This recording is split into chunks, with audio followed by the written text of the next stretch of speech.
Guinness.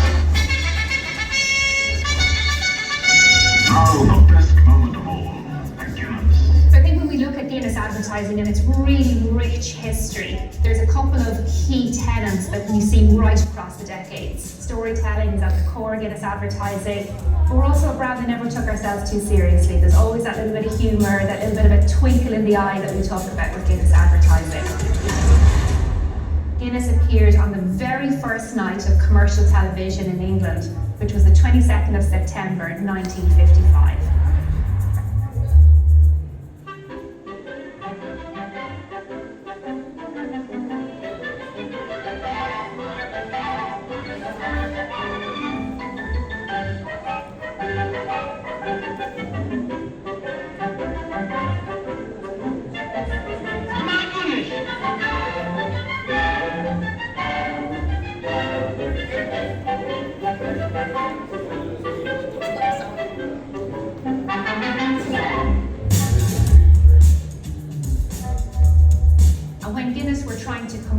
What would that first television advertising be? They went back to what they knew best. With the wonderful, colourful ad of John Gilroy and the toucans and that menagerie of animals that had been created and were so iconic for Guinness.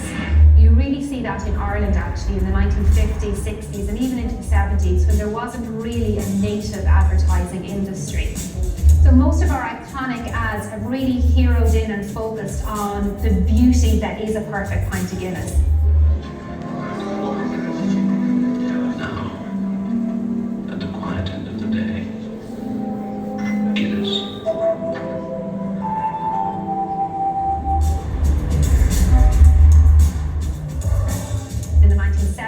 There was a fantastic ad called Black Pot, which showed a snooker table and the slowly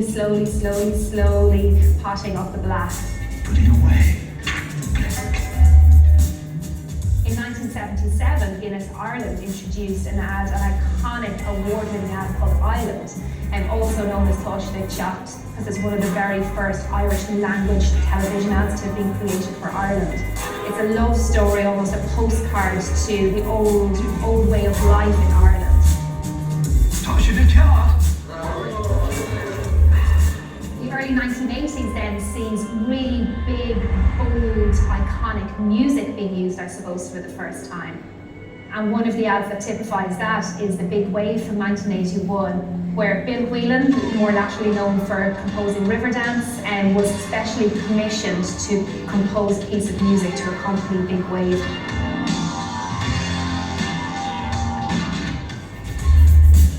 In the early 1990s, we start seeing a big shift in Guinness advertising. Really bold, cinematic storytelling. A new campaign for Guinness called Not Everything in Black and White Makes Sense, and the most iconic of all of those ads was what we call the fish in a bike, and it was down to a quote that said, "A woman needs a man like a fish needs a bike." And that led quite quickly onto Surfer, one of the most iconic Guinness ads, also the most award-winning of all of our Guinness ads as well.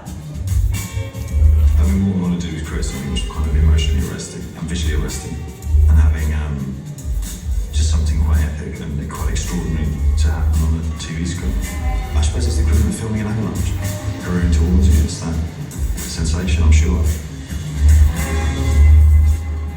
The guy who starred in it, who's not really a very good surfer, he was very out of condition, which we liked.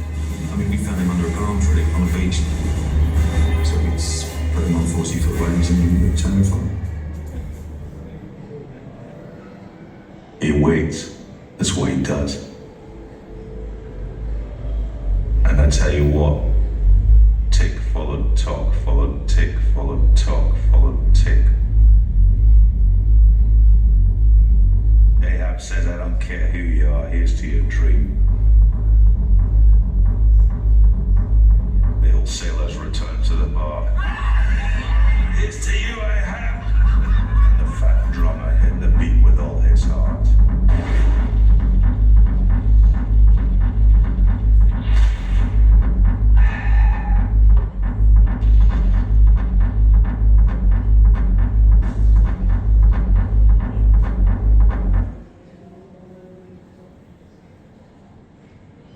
Here's to waiting.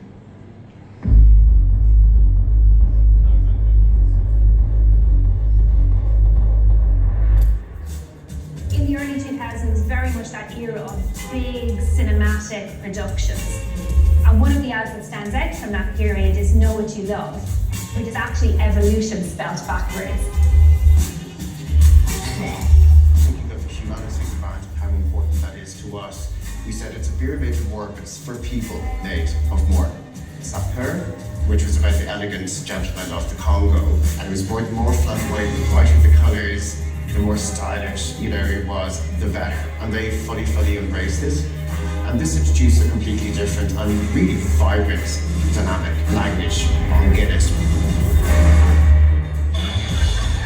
life, you cannot always choose what you do, but you can always choose who you are. We are the sappers.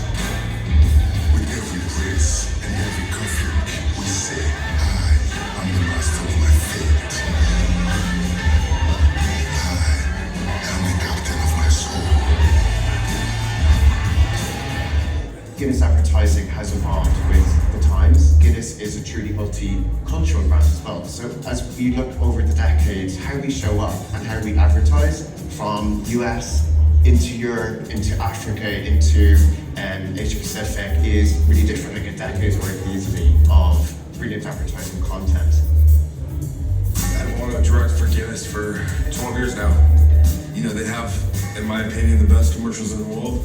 It was fun pitching it to them, and they liked it, and then now we're here, and it's a dream job. When you have a really good pint, it's beautiful. If anyone's having a Guinness, you can just see that there's quality there, and it tastes good, man, and it's such a light beer. Dream come true, man. That's the wrap. What'd you think? Come by. Bye.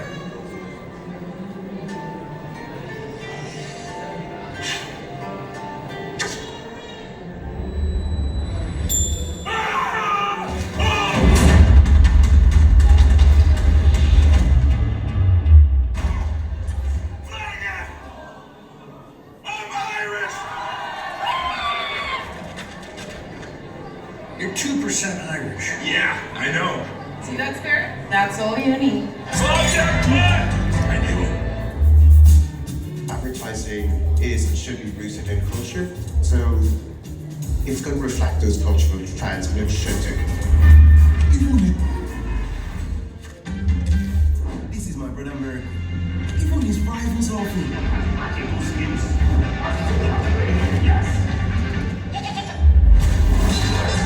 He really is alive. My brother might be blind. But for him, football is not just about what we see. Charlie was in the middle, he's running, and it's but what we feel.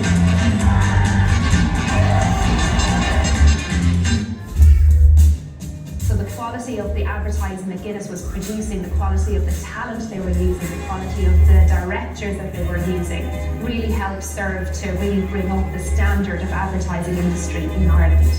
I think what has remained, we hold ourselves to that standard. So the quality of our advertising beats the quality of our beer.